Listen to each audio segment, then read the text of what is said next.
Cool. Well, welcome everyone. I'm really happy that you're here, and I'm really happy that we're talking about prospecting. It's like um, the topic that everybody loves to hate or hates to love or whatever.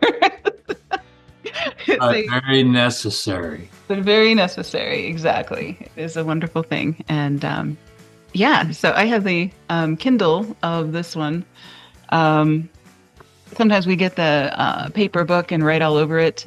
John prefers paper. I prefer Kindle, so we compromise. Sometimes we get both. But just wanted to get you guys' thoughts on basically first impressions. I don't know if we want to start with that, see how that goes. And actually, I guess we could do introductions. It's been a while since we've done that. I'm Paula Williams with ABCI. We help aviation companies sell more of their products and services. John, you want to go next and we'll just go around the room? And I'm also with ABCI as the shows, and I work for her. I do all of the back office stuff. Well, most of it anyway. Which this month means taxes. Yes, it does. That's exciting. No, but necessary. Angel, you were next. Hi, I'm Angel, and I also work in ABCI. I am Paula's executive assistant and helping her in her daily tasks. And doing a fantastic job of saving me from myself. At least a couple times a day. Ali? Yes, my name is Ali, and I also work for Paula and ABCI, and I'm also doing the content management for ABCI and clients. Thank you. Fantastic. We're glad you're here. Dan, happy to see you. Yeah, thanks. You want to do a real quick introduction? Sure. Yes. Dan Weaver, Avrios Aviation, do aircraft appraisals, and been working with Paula for about 6 months. Fantastic. And we're really happy to have you. Yeah, And thanks. Ben, I'm not sure if you are here or not. I think that is a not, but we'll let you introduce He's yourself. not. No, his note taking. He's not in his note. I know. It's the robots taking over the planet. It's always fun. All right, so we want to talk about first impressions with the book. I thought, I was kind of reluctant to do this one because the thing that I dislike the most about prospecting is when it is super aggressive and fanatical. So I was kind of turned off by the title to start with. So I wasn't really sure if we wanted to do this book, but it did redeem itself pretty quickly once we got into it. So that was my first impression. John, what did you think? Prospecting should never be. The process has to be aggressive, but when you talk to people, be it in written or words, it should not be aggressive at all. You want to make a friend first, and then if you can find something in common to talk about, that's great. And then you got to find out what their problems are because they're talking to you, and then you can go from there. Yeah, exactly. I think that's one of the differences between our industry, the aviation industry, and others is that we have a very limited number of prospects. And the people that I'm talking to today are the same people I was talking to, maybe at a different company, maybe they were in a different position, whatever. But the same people I was talking to 10 years ago are the same people I'm prospecting to today. So if I had put the thumb screws on somebody 10 years ago, then they wouldn't want to talk to me again. They wouldn't be taking my call. So, this is not the cutthroat industry like, commercial real estate in New York or, something like that where people are just strong arming each other, right? Well, what's interesting is I think the longest, from the first time we talked to somebody until they became a client, the longest was 8 years and change. Hmm. Yes, I am new in the this process, and I would like to share that from the content prospect point of view, it should be consistent and strategic. And developing a prospective list, we should also be developing a content strategy to have a good list of our upcoming customers. So developing a strategy for a month, 6 months, a quarter, 21 days, whatever would you like to, but it feels that your client is well resonate with you and you are approaching in the right direction, in the right way. Yeah, I agree. I think that helps a lot to have our content match with our prospecting process. A lot of people don't put those two things together. It's kind of an interesting dichotomy there. Is that what you mean? Is that where you're Yes, going with that? totally agree. Yeah, that's interesting. A couple of things I think, from the book that really stood out to me. Number one is mindset. And I know we don't like to talk about mindset. We like to talk about tactics. It's just so much easier if there were like a magic word or a magic technique or something along those lines that we could use to just get people to agree with us. Everybody's looking for that um, magical tactic, to just get people to jump on board and be more likely to buy our product. And, a lot of people would rather not engage with clients at all. They would rather just do their thing, sit in their office all day long and do what they love, make beautiful designs or write or whatever. I came from that background. I was a writer before I was anything else. And, if people would just shove assignments under the door, I'd be happy. But that's not the way the world is. We have to find customers. If we don't find customers, there's no reason to be doing any writing, right? Yes, I totally agree. And in this point, we cannot only rely on, you can say, having a only content strategy. We have some parallel strategies as well. As you mentioned, that our objective should be to have more clients and more sales consultations. And for that, we have a whole strategy in our hand to move forward. And that also help us to, you can say, achieve our targeted clients and services, whatever the clients and we are selling to, that help us to, you can say, get our clients. Yeah, I agree. Yep, that is true. And that's another topic is kind of the conflict between inbound and outbound marketing. There's kind of two schools of thought. One school of thought is that, inbound marketing is the way to go because people come to you, which is great. That is, in fact, we built kind of our whole company around the strategy of inbound marketing. That's what we build for our clients is something so that their ideal clients will find them through search engine optimization, through great content, through LinkedIn, through YouTube, through all of those things. But the other side of that is like, I don't know if people are like this in other parts of the world, but in the United States, they used to have dances, high school dances, and the boys were supposed to ask the girls to dance. And if all you're doing is standing there waiting for somebody to ask you to dance, and the person that comes and asks you to dance isn't necessarily the person you want to dance with anyway. So here you are, stuck with this power imbalance, I guess. So outbound marketing changes that strategy and says, who do I really want as a client? And then you get better clients, you get better, because you get to pick them. And, so if you have a nice balance of inbound and outbound, then they've heard of you, maybe it's some combination of the two, where they've seen a video of yours or they've interacted with an email or something along those lines. But you're doing the outreach, so you get to decide, "This is one that I want. This is one maybe that I don't want, as a client," and so on. After the pandemic, there is a change in, you can say, in the social selling in terms of, you can say, having an outbound, you can say, sales. So in Mhm. aviation marketing these days, you can say, combining with the social selling, personalized with the outreach, and as a thought leadership content can create more values, and you have the good audience to come at your doorstep as well. Yeah, that's true. That is a very good point. So, having that great, um uh, I guess balance, being good at both and being able to switch between the 2, and say, "We're gonna do mostly outbound, but there are gonna be some months when we need more clients. We can put our foot on the throttle or put our, hand on the throttle when we do some, outbound marketing and get some more clients." Or if you're a flight school or if you're a MRO or whatever, you have a capacity issue. You have only so many spaces in your hangar, only so many techs, only so many sims. You have to be able to say, "You know what? We need more clients for this class, but not for that class, or more clients for this service, but not that service." And outbound really lets you do that fine-tuning so that your business is kind of balanced.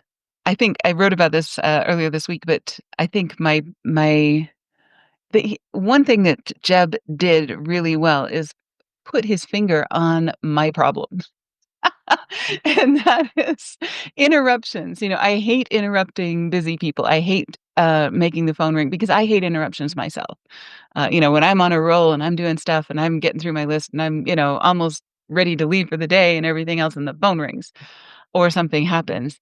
Um, Interruptions are something that I dislike personally, but the best things in life come from interruptions. If we were just doing our thing and just turning the wheels every day, it would be very boring. We would be controlling our situation, but we wouldn't necessarily be getting anywhere, right? So the surprises, the serendipities, the calls from your kids, it's somebody's birthday, all the pattern interruptions. Those are the things that really make life worth living. So, you just have to make sure that your interruptions are worth it, I guess, when you call somebody and say, "Hey, I have an idea of how we could work together that's gonna be really great for both of us." And, if I especially if just it's asked him out for coffee. Yes, I know. John was an interruption, which do you wanna tell that story or do you want me to? You can go ahead. We were working for, and we told the story a couple of different ways and different times, but I think it's really relevant here.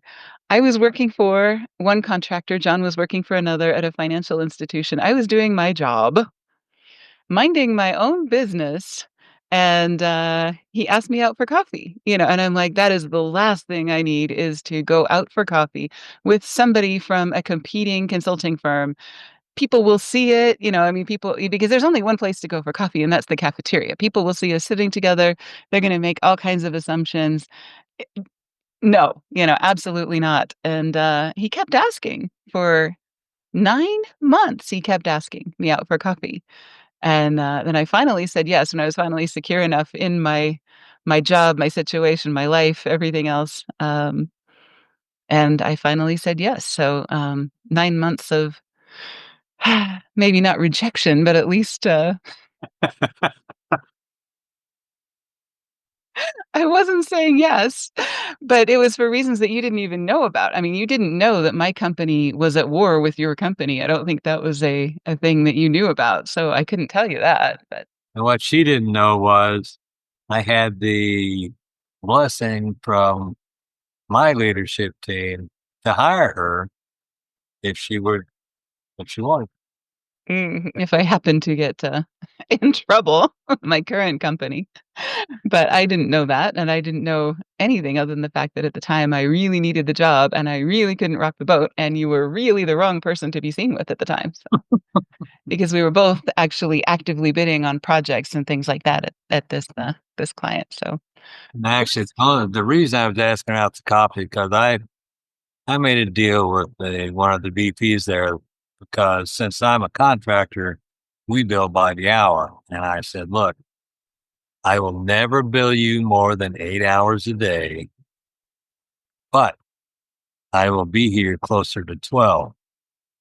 And they looked at me and said, because I want to talk to people, get to know some people. So when we put teams together, I know who, what, when, and so on. And so I had, by the time I asked her the first time, I got 4 or 5 people together and we got together almost every morning for coffee and talked about what's going on, what's next, and so on. She never had the time and I didn't know why. So now you know. But, yeah, I mean, that's the thing is you never know why somebody says no, you never know if it's time or, I mean, sometimes they'll tell you, but, most of the time, it has nothing to do with you. It has nothing to do with the fact that I didn't wanna I mean, I did wanna go have coffee with these people, but I just couldn't say yes. So, a lot of times, the people that you're prospecting to cannot say yes for reasons that they can't tell you or that they won't tell you or whatever, and, you just have to develop a thick skin, right? And keep them in the holding pattern. Keep him in the holding pattern. That's what you did with me. So that's true. So I would like to ask if John has to revise the strategy. It took 9 months to have a guys. Have you met with the on the coffee table? Now, after Mhm. reading the book, what will be the John strategy in 2025 to reach out to Paula and how you can say make a deal within a 1 to 2 months? Yeah. Oh, there you go. Could you have shortened the sales cycle? I don't think so, because that No, had to do with I factors beyond your control, right? yeah, this was different. It was more of a personal thing than a sales call because I just thought she needed to be with the team. I mean, they made her and me and three other people a team, and I had made another team of people I selected throughout the company that I thought would be helpful in the team that they put me on. And those are the people I were meeting with. Right. And yeah, it was a good thing I did that.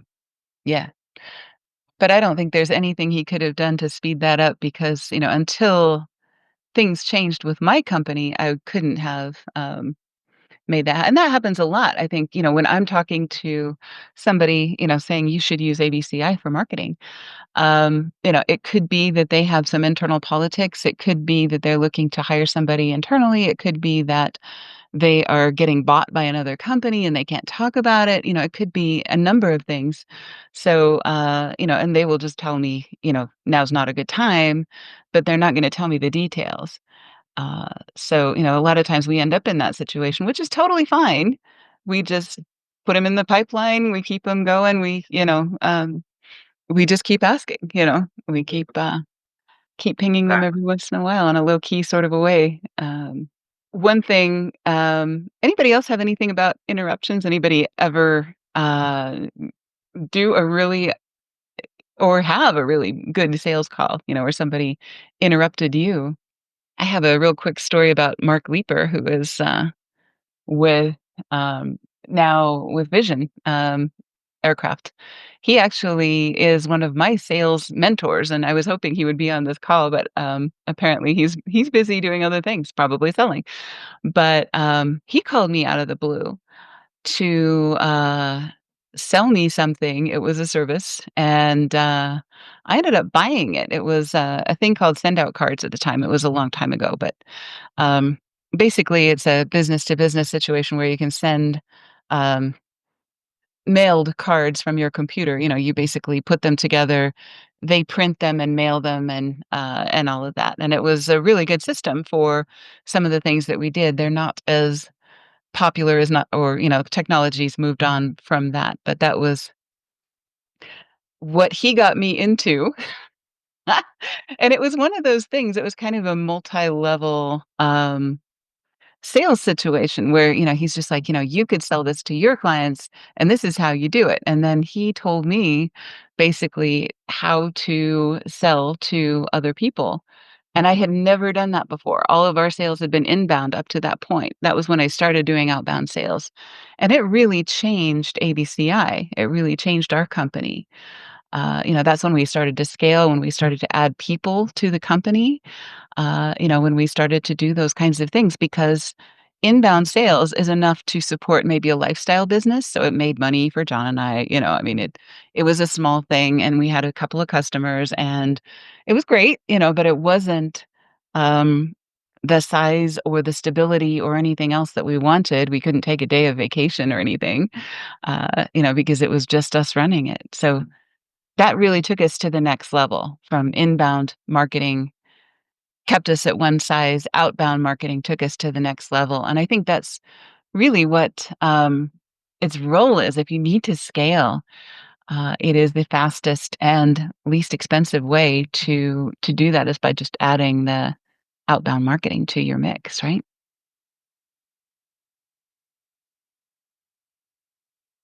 So, what makes you, you can say, achieve at this point is your consistency with all parameters. You have been working on your content side, you have been working on your list side and sales consultations, growing the teams, inbound, outbound, reaching people, getting mentorship. So you're a man, you can say, consistent with your all objectives that you have to achieve in the future. And if I consider this book, I think so you followed all the instructions given in the book. No? Why? Why? Um, I am not always, and this is part of the reason that we do these workshops recurring. So we do prospecting every January, February. Okay. Because I get better and worse at this as different things take my attention. So, I'll be really great at prospecting for a month or two. And, this is another interesting thing about prospecting. He talks about the 30-day rule. For us, it's actually more like a 90 or 120-day rule because of the size of the companies that we're working with and the number of people involved with transactions and the fact that aviation is just very risk averse. So it's super slow. Um, the problem is that you don't get instant gratification for prospecting the way you would if you were selling candy bars or T-shirts or something, and people would buy them. You'd have money in your pocket today. Um, we do prospecting. We have money in our pocket 120 days from now at the soonest, probably. So it's hard to um, stay motivated when the reward is delayed. So I'm not as good at it as I should be, and I do need to remind myself very frequently, I really need to be prospecting rather than, working on a lot of the other things that need to be worked on. There's always things to work on that I enjoy more than prospecting, right? So that's my challenge. Dan, I know you're new to this, and I don't want to put you on the spot. I know you have a day job, so you have some even bigger bigger challenges with prospecting. I don't know if you have any thoughts about Yeah, well, I what you've read so far. I will have to admit I haven't read the book. Okay. It is definitely on my list, and I do have a audio version of it through Spotify that Oh, good. that I need to start listening to on my way to work. But no, I the traction that I have seen over the last few months, and actually the last week and a half, I've ended up with two leads that I'm working on that will likely turn into appraisals, and they're from people that I have been developing a relationship with over the last 2, 3, 4 years, and neither one of these are people that need it. This isn't, they don't have a regular need for appraisals, but I've developed a relationship with them to the point now I've had enough contact with them that they think of me when they need an appraisal. Which is Nice. And a good approach. yeah, yeah. So, Good. yeah, working on those. I have struggled a little bit with how aggressive to be with following up. And I know in aircraft sales, the old saying is time kills deals. And I'm finding out that's the case with this world too, that I'm not the only one who's bidding on the jobs. And I've got to stay very connected with the guys who are talking to me. Right. Yeah, I think that's, I know a lot of brokers, they have their phone on their person 24/7, and they're responding in the middle of the night. I mean, literally, they're waking up in the middle of the night to respond to questions and things because if they don't, somebody else will. And, Yeah. it's a crazy, crazy, expectation, I guess, but they're also really big deals, so I guess it's worth it, so.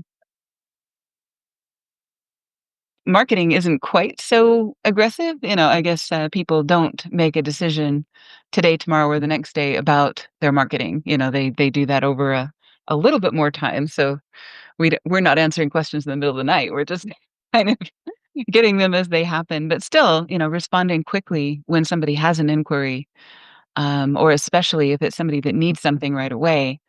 I just had a situation that I need some help with, help me I just had somebody quit. I need to turn my marketing around and, turn it into recruiting instead of sales. Those are the kinds of emergencies, I guess, that we have on our side, but, it still requires um, fast response. People expect that from us because this is the aviation industry. So people expect white glove VIP service and things. So one of the things we discovered, well, we knew, but Yeah. we started this whole thing with the idea of being internet centric. Mhm. And then I don't remember when the first time was, but we were able to get on the road and go someplace. So what we did was we did a driving vacation and tried to stop by and say hi and have coffee with most of our clients at the time. And I can tell you that most of those clients are still with us. Yeah, if we have that personal connection. Yes. Yeah.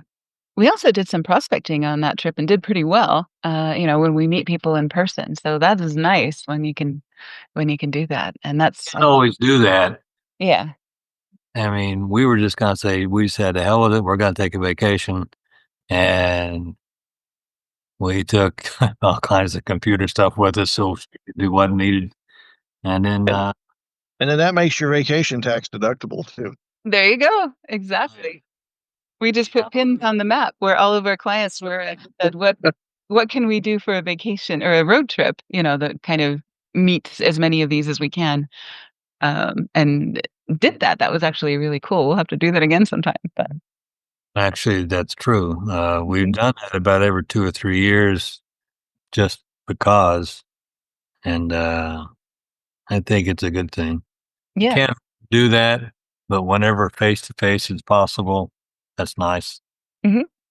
And the other thing, keep your LinkedIn thing up to speed because I had a guy call me once and said, I'm going to be in Park City, which is about Oh 4 yeah. miles from here. And said, you got time for coffee? I said, of course. And then I looked him up on LinkedIn so I know what he looks like. And he did the same thing. When I got to Park City, I walked in the door. We both recognized the other, shook hands, and sat down, had coffee, and talked about business. That was interesting on several levels. But the other thing is just keep your LinkedIn profile up to speed. Yeah. That's definitely true.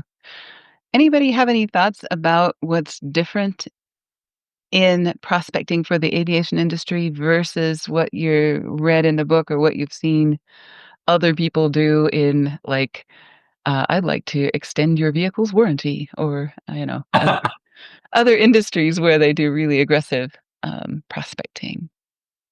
Well, my thought is that this is not retail. Yeah. The majority of aviation marketing and sales is not retail. It is, however, a person buys and a person sells, so it's not company to company.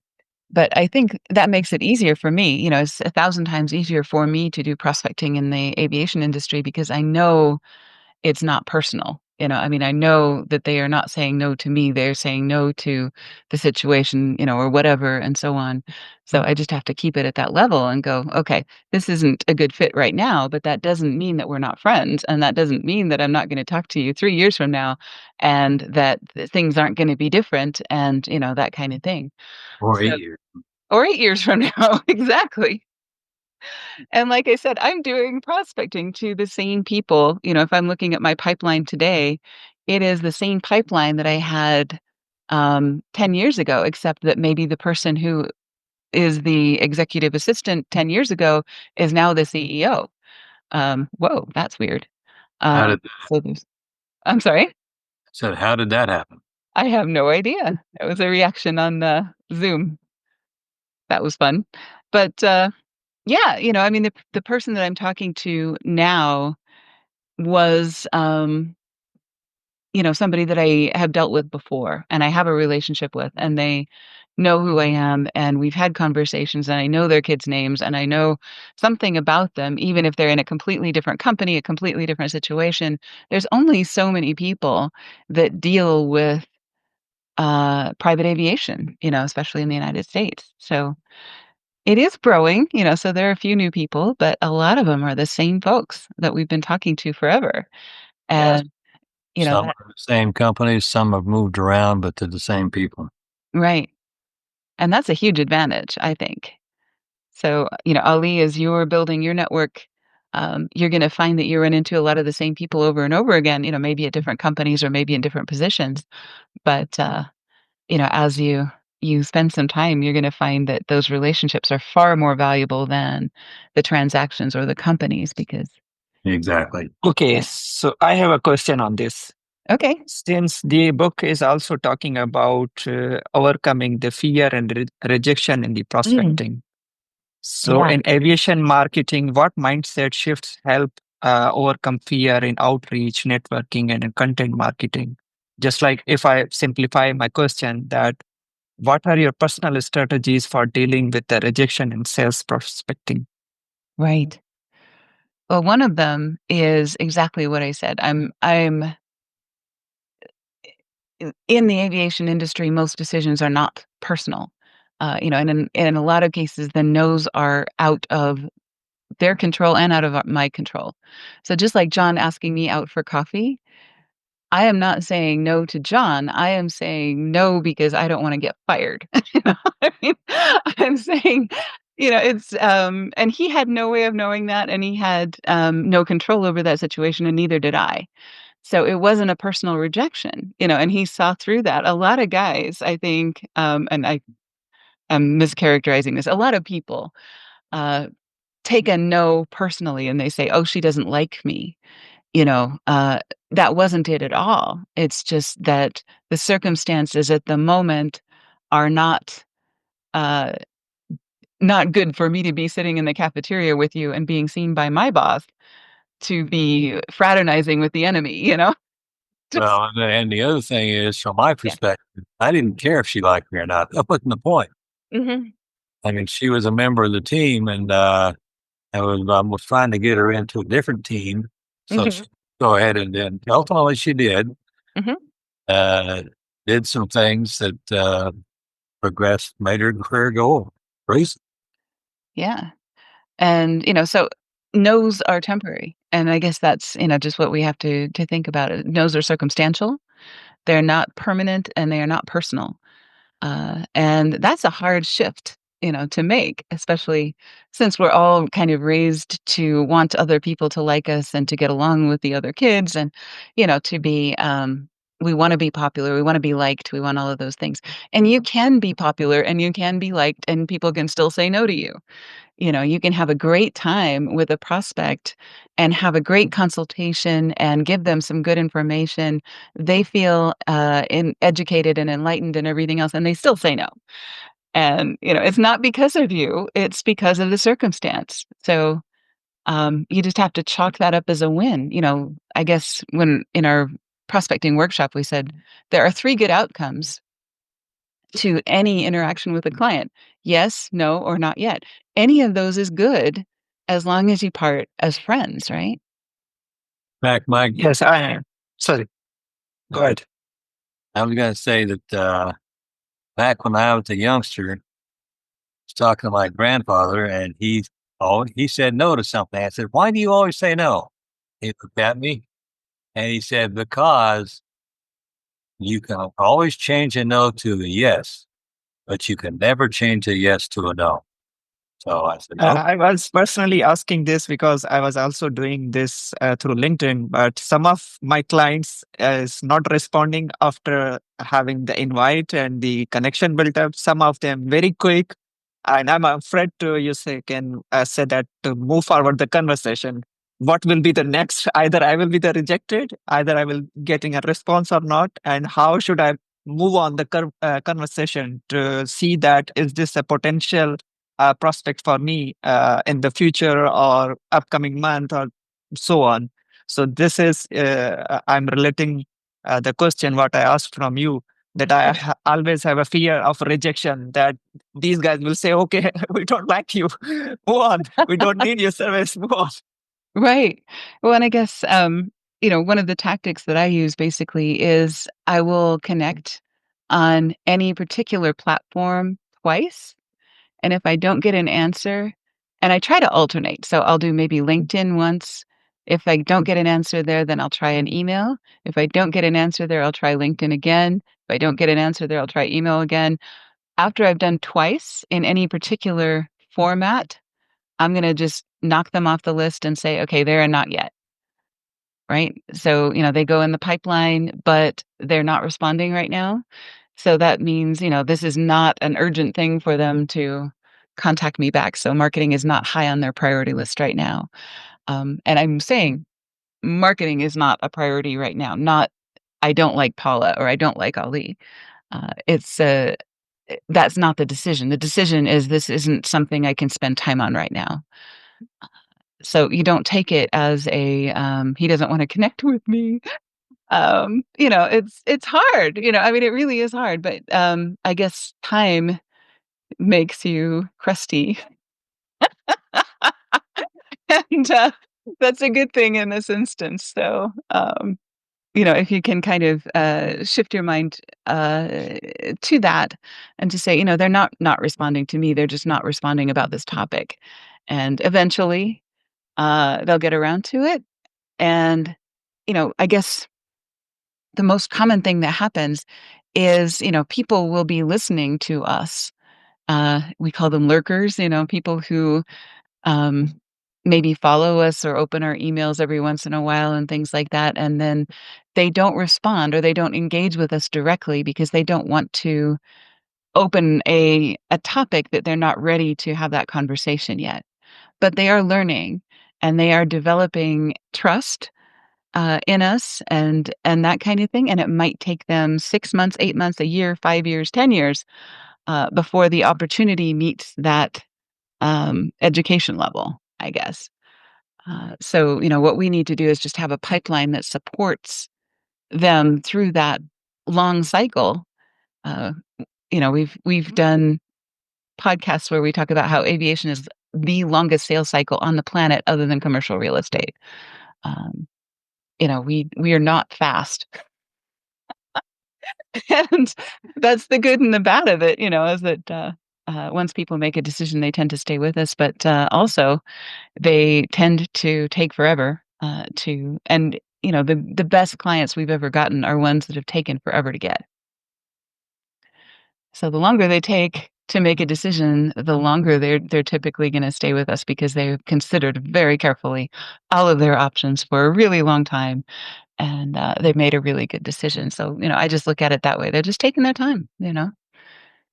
They will be a client, they just don't know it yet. But, yeah, I mean, I'd love to hear, I mean, in a lot of industries, people do what they call shotgun marketing, and here it's more like a sniper rifle.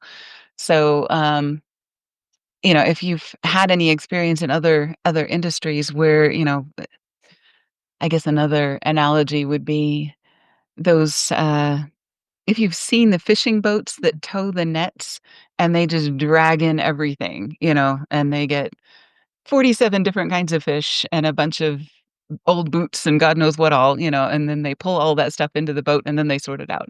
We are the opposite of that. We are like one line in the water at a time, because we are after very specific fish. We don't want the trash. We don't want the boots. We don't want the octopuses. We just want a very specific kind of fish. And, so we do very targeted marketing. That's why we do the top 10 approach as opposed to some other marketing techniques. And some of the ones in the book are volume, and a lot of the software that does prospecting, like the LinkedIn Sales Navigator, things like that, they talk about 250 contacts at a time. To me, that defeats the purpose of what we do. And of course, numbers are good. If you can turn over your top 10 in a week or a month, that's a wonderful thing because it's efficient. But, you can really only get to know 10 people at a time. So you have 10 fishing lines in the water. 10 fishing lines in the water. Yeah, I've seen that actually on a beach where they have, one guy will have 10 fishing poles and he'll have little bells on each of them. And then when the bell rings, he runs and goes to that pole. Uh, so, that's kind of a good analogy for what we do. I saw a video. It's not related to the marketing, but the way you define your, you can say, strategies is I saw about the trading. One of the eagle is going down to the, you can say, seaside and coming up with only one fish. that this is what I grab through, you can say trading or one-time trading or targeted trading in the Forex. So our aviation marketing also relating to this, that we are not, you can say, going with on everyone or behind the everyone. We have a specific peoples we are targeting to, and we are looking after the people who really wants our services, not only just selling ourselves. So there Yes. is a difference between that. That's a good analogy. Yeah. And yeah, have you ever seen like a peregrine or an osprey hunting? I mean, that is such a great analogy. They will follow something for a really long time and then dive on it. And I guess the hunting analogy kind of makes me crazy because this is not antagonistic in any way. We're actually not trying to kill something and eat it. We're trying to actually make friends and help people. So it's an interesting analogy, but it only goes so far. But that is a really cool thing to see if you ever have the opportunity to watch And we had what ended up being a client call once. Mhm. We were discussing how to do this, that, and the other thing. He said, okay. I said, well, how do I make this happen? And I said, do you give me your credit card number and we get going? And he did. Yep, yep, yep. Yeah, and of course, next month we're gonna be talking about holding patterns, which is basically once somebody drops off your top 10, they don't respond to you, or they say not yet, or they say, we're waiting until July when we get a new budget, or, whatever the situation is that they can't do business with us now. What do you do with them? Because they will be a customer at some point in the future. It might be a month, a year, 10 years, whatever, but they will be a customer at some point. And how do we keep them warm and keep them um, in that friendly relationship and keep them, without driving them crazy and without sending them a friend request every 5 minutes, and without ringing their phone every 5 minutes. That's also a really good topic, especially in a long sales cycle. It's actually, I think, just as important as doing prospecting well is, having that great holding pattern so that people feel they're not embarrassed to say, "I've been ignoring you for 8 months, but now I need something." Because we've had that conversation already going on, so all they have to do is raise their hand and say, "Hey, now it's time to get started, on that thing that we talked about." Alright, so, let's just wrap it up with any famous last words, anything that you learned, either from the book or from experience, that you'd like to share. John, you wanna go first? And we'll just do it in order of appearance if you like. The thing that from experience is you need to be friendly in your approach and you need to make friends first. They don't have to be really good friends, but you've got to lead them with the idea that it's possible this guy could be my friend and he might be able to help in the future if he doesn't buy right now. Yeah. I really like, Norman Vincent Peale's book. I don't remember what, the name of it was. There's one of them that talks about, uh, it's about be getting along with people that you may not you may have completely different views on a lot of different things, and you may not actually they may be crusty on the outside. There's lots of reasons that they may be difficult to get along with. But finding a way to enjoy finding something that you appreciate about every person, and that's not just a good way to live, that's also a really effective way to do prospecting because, you kinda have to like people. They can tell if you don't. So, you have to enjoy people that you may not otherwise sometimes it takes a little bit of effort to find something you have in common or, something like that. So, do you remember what book that was, John? I think we've had a conversation about that one, but anyway, Yeah. yeah, that was good insight. Thank you for that. Angel, any thoughts you'd like to share? From what I've learned today, because honestly, I haven't finished the book, but Mhm. um, um, what I've learned is the more you put yourself out there, the more doors you open. Because taking initiative for me, leads to success. Being consistent and staying is staying strong in the face of rejection is really, really important. Right. Oh, smart, smart, smart, smart. I learned from you today regarding the aviation marketing prospect that don't rely on one channel. Oh Do your gosh. all efforts to open all other channels and do your best and be, as John mentioned, that be as a friend first rather than selling first. And in our last workshop, we discussed that don't directly go for the make a sales consultation and offer that you have this problem, I will solve this problem for you.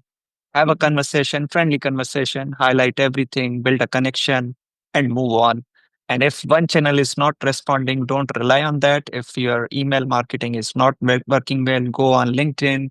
If LinkedIn is not working well, go through the Instagram, other means, whatever means you are trying to be consistent, be friendly, be open to everything you can do to sell your product or services. Smart. I'm going to just add, last week I did an experiment.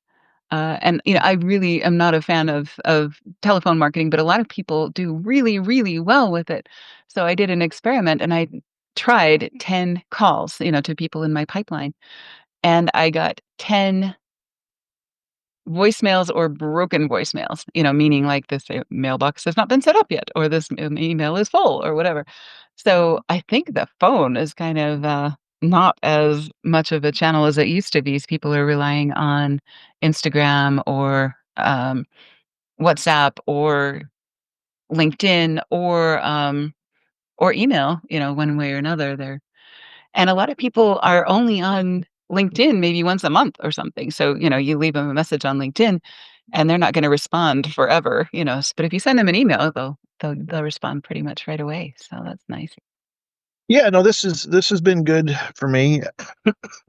Things are progressing slower than I had hoped, but I'm in a position where that's actually kind of nice because I can move at a pace that I'm comfortable with. But what I've taken away from here and everything that you've talked about prospecting in the past is a key part of it is building relationships, which is something I do really well. Yeah, And I think I'm starting to see the some of that get traction because of time spent building relationships, following up with people.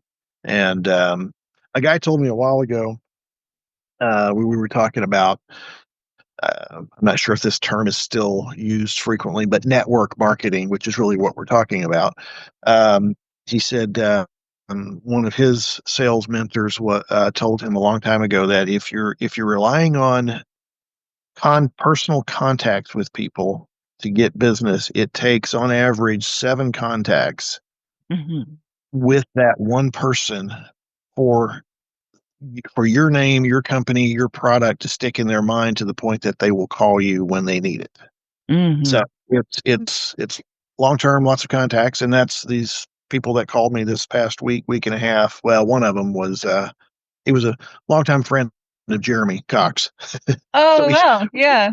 we connected real quickly when we made that connection. But the other guy I've had long-term 5-year relationship with and talk to him regularly about what I'm doing. And so yeah, it's it's build relationships is for me is where my focus is. Absolutely. And that's one thing, that we learned from Jeremy is just, if you can be a connector, if you can connect other people in your network, because Jeremy was always doing, and he's still, there's echoes of that years and years later of, people telling us that they know us through Jeremy, or they heard of us through Jeremy. And because he was just an absolute legend in that regard. So that's cool. There's other people in the industry that are really those hubs, really. They've become the hub of a social group in the industry. And I know among the Yo pros, I think it's um, BRAD. What is BRAD's last name, John? Elliot. Elliot. Yeah. Started as a ramper in one of the FBOs, and now he's an insurance guy. But he's one of those people that is always, I think, not a week goes by that he's not connecting somebody to somebody else in our network. So that's really cool and a lot of fun. And that's not selling, but it gets you in the mindset of making the connections and gives you another reason to reach out. So cool. Well, I would like to add yeah. something. Okay. I Please do. recently gone through a sales video regarding a different industry. The Oh, guy used to call the customers through the phone call, ah, and at the first instance, the customer said that I'm busy, I don't want to talk with you.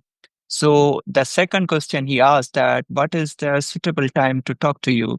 The customer replied, "Okay, call me on Monday this time." He says, "Okay, I will call you on Monday, but let me, you can say, ask you, I'm calling you with these references. I'm selling this product or services. Would you like to prefer some of the potential, you can say, products or services highlights from this, and we can move on our conversation without wasting your more time on it?" So I really like that conversation because he just sells it. He's make a connection over there because whenever I received a call, I also said that, okay, I don't have time. I'm busy. Call me on that day. But the other side of the salesperson never asked me a follow-up question. Okay, I'm calling you regarding this product or services. Would you like to have a discussion on Monday regarding the feature of the product or services? And I would like to have a more detailed conversation. And please go through this, and I will have a follow-up call with you. So that appeal me in terms of how you make a sales in, you can say, in a social selling or either in a cold calling, that makes impact on the user side or the customer sides. no, that's really smart. And we've had that happen. And I guess I told you, Mark Leeper did pretty much the same thing to me. It was kind of a um, geez, I'm trying to remember exactly what he said, but it was something along those lines. I was giving him the brush off like I do with most salespeople. And I try to be nice and things, and I'm just like, "You know what? I am not, uh,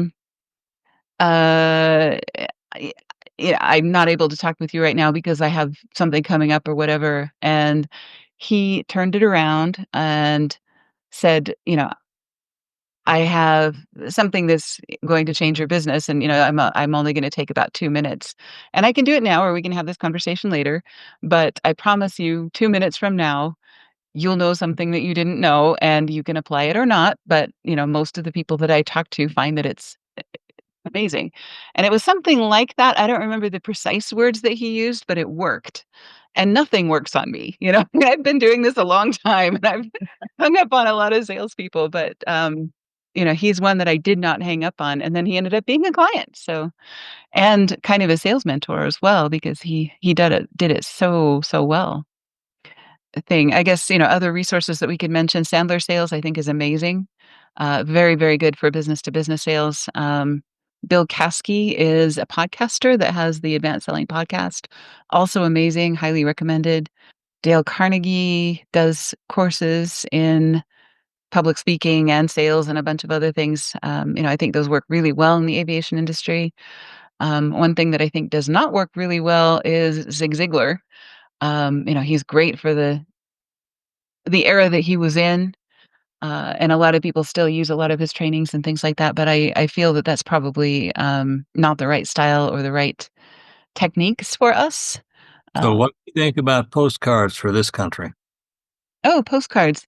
They are so perfect for brokers and for, aircraft services that rely on a specific make or model of aircraft, because you can get a mailing list from the FAA, put together a bunch of postcards fairly inexpensively, and target specifically those people, and you can't get the rest of their contact information unless they opt in some way. So, I think postcards are amazing for prospecting, especially if you sell something to a particular make and model of aircraft or a particular type of FAA license. So if you're only going for people who have the um, IA inspector license or whatever, and you want to sell something to them, postcards are fantastic because you have a list. It's public information, and you can send a postcard without being intrusive or nasty or anything else, and super targeted. Anything else anybody wants to add, or should we wrap it up and call it a day?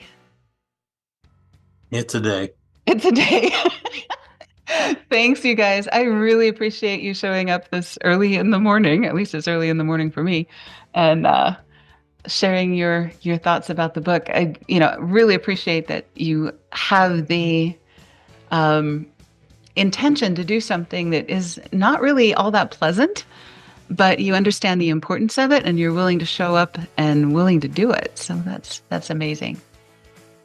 I would like to thank you, ABCI, and you. I've been learning a lot since last you can say, joined the events, live events, especially because these are, you can say, giving me a great insights, and you can say the ideas as well. I'm also implementing those ideas as well and improving.